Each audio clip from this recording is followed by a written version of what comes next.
Buenos días.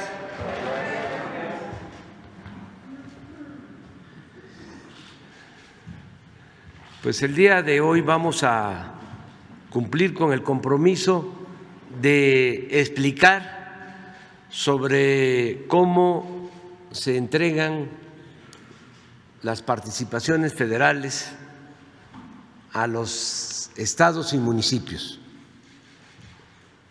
cómo se transfieren fondos que por ley le corresponden a estados y municipios. Esto obedece a una legislación que se aprobó en distintos momentos. En 2007, en 2013, y nosotros no hemos cambiado ese marco legal. Lo que hemos hecho es cumplir con las fórmulas de entrega de los fondos y lo hacemos de manera puntual. No se le retrasa el pago a los estados y a los municipios. Estamos al día. Durante todo este tiempo no hemos dejado de entregar a los estados, a los municipios, lo que por ley les corresponde. Victoria Rodríguez, que es subsecretaria de Hacienda, subsecretaria de Egresos, va a informar sobre esta fórmula de distribución de fondos, aun cuando es un asunto técnico. Se va a procurar hacerlo lo más sencillo posible para que todos sepamos de cómo se integran los presupuestos en los estados y en los municipios. Esto lo hacemos también para que no se diga sin fundamento que la Federación no entrega presupuesto. Nosotros, repito, no hemos dejado de entregar lo que por derecho corresponde a estados y municipios. Y también para que de esta forma nadie se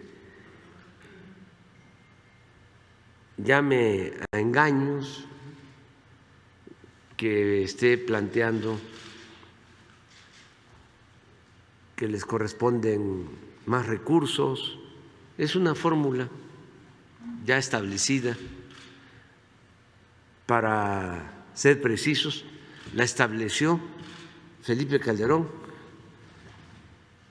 y Enrique Peña. Desde entonces se aplica esta fórmula. Entonces, vamos a que Victoria exponga. La buena noticia también es de que van a aumentar las participaciones. Siempre han estado aumentando, año con año, pero este año, de acuerdo al presupuesto que se presentó para el 2022, aumentan las participaciones. Van a llegar más fondos, más recursos, más dinero a los estados y a los municipios. Y también la mayor parte de estos fondos se envían sin condición Es decir, no van etiquetados, llegan a los estados y como las entidades federativas son libres y soberanas, son sus poderes locales los que deciden cómo utilizar el presupuesto. No se les obliga a ejercer el presupuesto en determinados programas. Eso lo deciden las entidades porque son autónomas, porque son independientes, son gobiernos soberanos. Entonces también esto explicarlo. A ver, Víctor. Muchas gracias, señor presidente. Con su permiso. Bueno, ya el señor presidente nos hizo favor de dar una perspectiva general muy clara y resumida de cómo está el gasto federalizado. Así se le conoce a los recursos que la Federación entrega a las entidades federativas y municipios. El gasto federalizado se compone de 4 elementos principales. En primer término, tenemos las participaciones federales, que son el mayor rubro y se le conoce también como fondos del ramo 28. Tenemos también los fondos de aportaciones federales o conocidos como fondos del ramo 33, los subsidios y convenios que en su caso la Federación firme con las entidades federativas. Aquí se observa en la lámina que tenemos un gasto federalizado, como señalaba ya el señor presidente, propuesto en el proyecto de presupuesto de egresos 2022 que se entregó a la Cámara, que próximamente será votado, un gasto total federalizado de 2.108.000 millones de pesos. Me gustaría enfatizar esta cifra, ya que representa un crecimiento respecto al presupuesto autorizado en 2021 de 4.7% en términos reales. Es decir, las entidades federativas estarán recibiendo casi 100.000 millones de pesos adicionales respecto a lo que recibieron en están recibiendo en 2021. Como ya nos comentaba el señor presidente, las participaciones federales destacan en esta composición, ya que por un lado representan casi la mitad de los recursos, ascienden para la propuesta de 2022 a 1.019.000 millones, cuentan con un crecimiento real de 6.7%, y como él ya lo señalaba, son de libre disposición. Las entidades federativas pueden destinarlo a lo que ellos consideren más importante dentro de su ámbito de competencia. Y finalmente tenemos las aportaciones como segundo rubro en importancia, que también tiene un crecimiento en términos reales de 2.7%. En su conjunto, las aportaciones y participaciones federales que están normadas por la Ley de Coordinación Fiscal, donde se establecen las fórmulas y los procesos que debe seguir la Federación para entregarlas en tiempo y forma, como ya se ha señalado, en conjunto representan más del 90% de los recursos que la Federación entrega a las entidades federativas y los municipios. La siguiente, por favor. Ahora, entrando al rubro más importante que señalábamos, el del ramo 28, las participaciones, ¿cómo se calculan? Estas participaciones están integradas por 10 fondos que a su vez están vinculados mayoritariamente a lo que se conoce como la recaudación federal participable. La recaudación federal participable es un conjunto de recursos que percibe la Federación, tanto de impuestos federales, dentro de los que por supuesto destacan el impuesto sobre la renta y el IVA, los derechos de minería y los ingresos petroleros. Es decir, la ley determina que lo que reciben las entidades federativas por concepto de participaciones está en función de los ingresos federales, y los ingresos federales están creciendo, por lo tanto, lo que van a recibir las entidades federativas. También está creciendo, como informamos en la lámina anterior.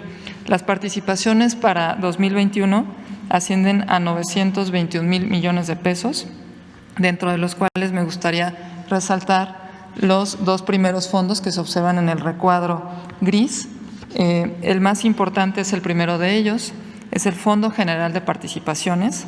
Representa aproximadamente un 75% de las participaciones federales y este representa o se calcula como un 20% de esta bolsa que les comentaba, de la recaudación federal participable, que está estimada en la Ley de Ingresos. Por otra parte, el segundo fondo en importancia es el Fondo de Fomento Municipal. Este va íntegro a los municipios y asciende a 33,518 millones de pesos, lo que representa, de igual manera establecido en la Ley de Coordinación Fiscal, el 1% de la recaudación federal participable.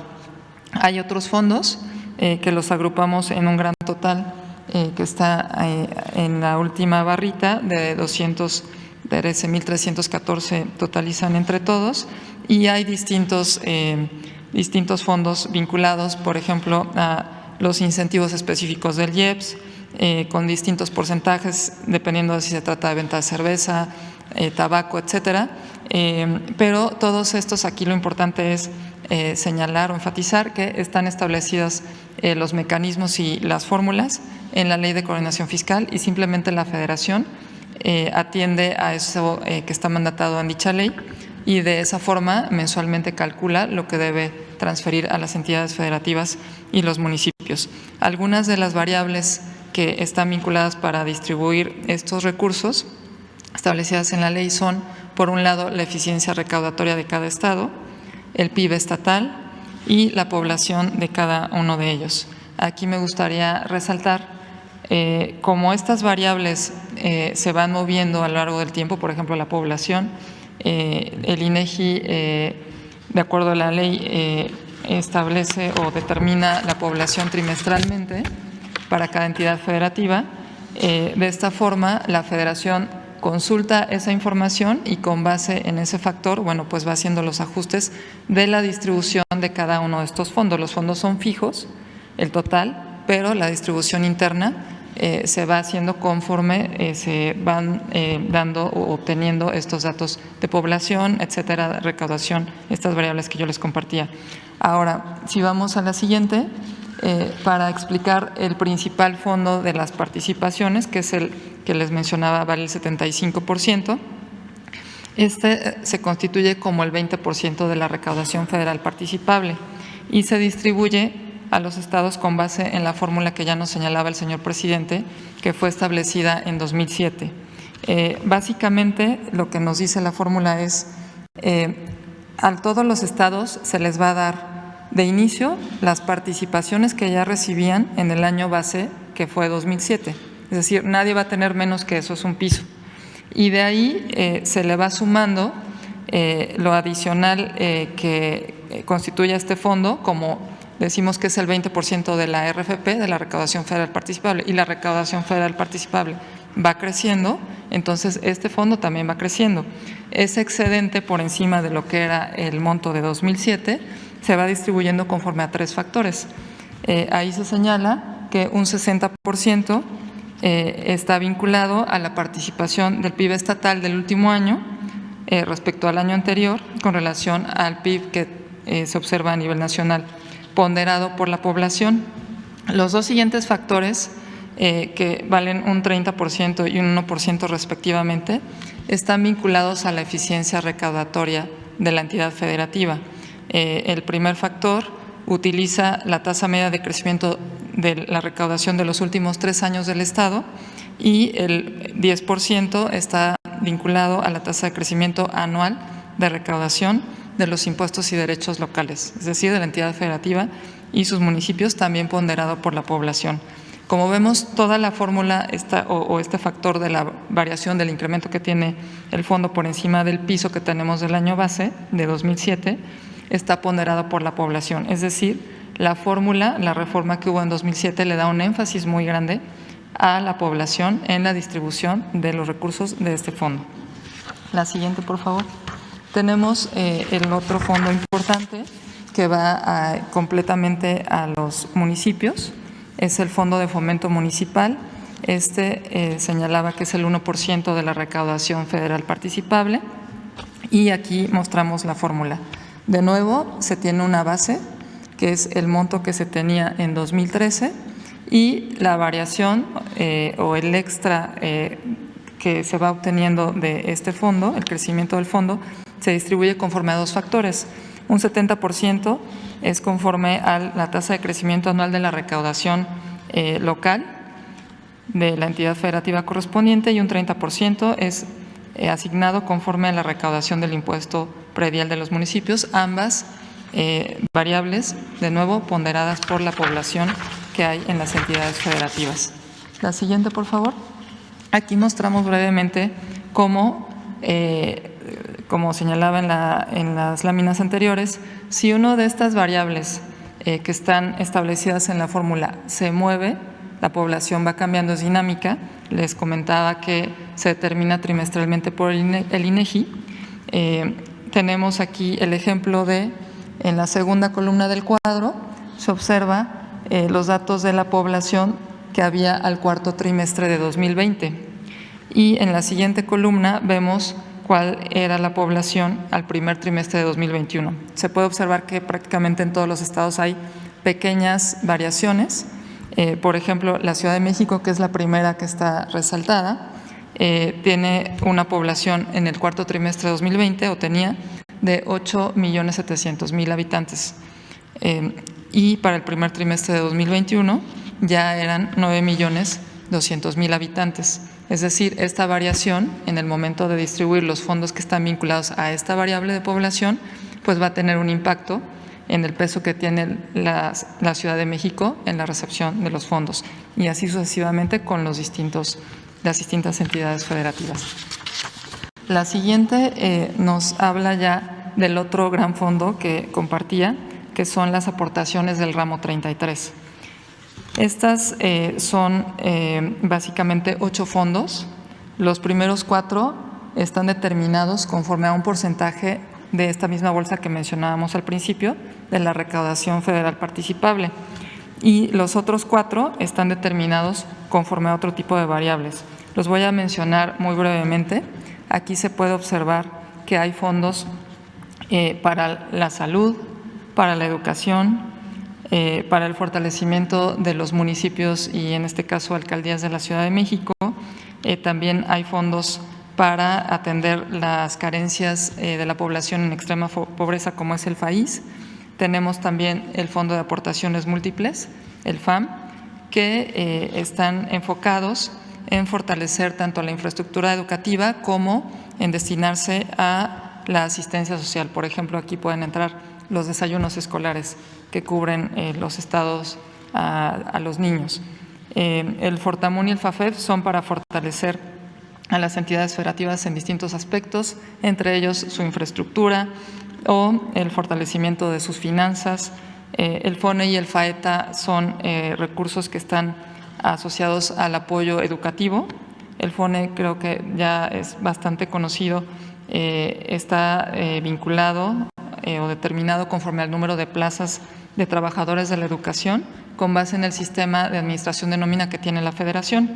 El FASA está determinado con base en distintos indicadores como población, mortalidad, etcétera, pero se utiliza fundamentalmente por las entidades federativas para cubrir la nómina estatal de los servicios de salud. Y el FASP, que es el último, es el que está destinado a fortalecer los temas de seguridad pública y su distribución se realiza con base en criterios que establece el Consejo Nacional de Seguridad Pública. Como vemos, bueno, todas estas variables están determinadas, aquí es un breve resumen el que presentamos, están determinadas o establecidas en la Ley de Coordinación Fiscal y de nuevo pues simplemente la Federación acata lo que allí se establece y determina cuánto le corresponde conforme a eso a cada entidad federativa y se entrega en tiempo y forma. Finalmente tenemos una lámina donde se explica brevemente cuáles son los recursos que van a los municipios y cómo se operan. La Federación, en términos de lo establecido de nuevo en la Ley de Coordinación Fiscal, transfiere los recursos que se establece en dicha norma a los estados y a su vez los estados están obligados por esa normatividad para transferirlos a los municipios. Aquí mencionamos algunos de los principales fondos que están destinados por ley a los municipios. Entre ellos están del Fondo General de Participaciones, que mencionaba que es el principal componente de las participaciones, el que es el 75%, de ese se debe entregar al menos el 20% a los municipios. En segundo término, tenemos, como ya señalaba, el 100% del Fondo de Fomento Municipal, va íntegro a los municipios, el 20% del Fondo de Fiscalización y Recaudación, el 20% del Impuesto Especial sobre Producción y Servicios y el 20% del Impuesto sobre Automóviles Nuevos, por dar algunos ejemplos de lo que los municipios reciben cada año. Y en el caso del ramo 33, uno de los más importantes es el Fortamun, así como el FAIS. El FAIS tiene una vertiente que va para la entidad federativa en menor medida y principalmente va para atender los casos de pobreza extrema en los municipios, que conforme a los indicadores correspondientes ameritan recibir este tipo de recursos. La última lámina muestra cuál es el gasto federalizado por entidad federativa. Aquí estamos mostrando cuál es el presupuesto aprobado en 2021 para cada uno de ellos. Como se observa, el total del gasto federalizado asciende a 2.014.183 millones de pesos. Y también estamos poniendo en la siguiente columna el monto del gasto federalizado que está previsto en el proyecto de presupuesto de egresos para 2022. Como ya señalaba en la primera intervención, asciende a 2.108.000, que representa 94.600, casi 95.000 millones de pesos adicionales que van a recibir las entidades federativas y los municipios, que implica una tasa de crecimiento de 4.7% de crecimiento en términos reales. Y como podemos observar, si vemos cada una de las filas donde viene en orden alfabético las entidades federativas, todas están creciendo, todas absolutamente, no hay ninguna que caiga, por supuesto en diferente proporción, dado lo que platicábamos de que la ley establece, bueno, pues diferentes variables que son las que nos van a ayudar a definir pues cuánto le corresponde a cada una de ellas. Enfatizábamos que la población es una que tiene un peso muy importante. Y señalaría por último que esta distribución se realizará ya específicamente en cada uno de los fondos una vez que se tenga la aprobación del presupuesto de egresos 2022, que está actualmente en la discusión en la Cámara de Diputados. Muchas gracias.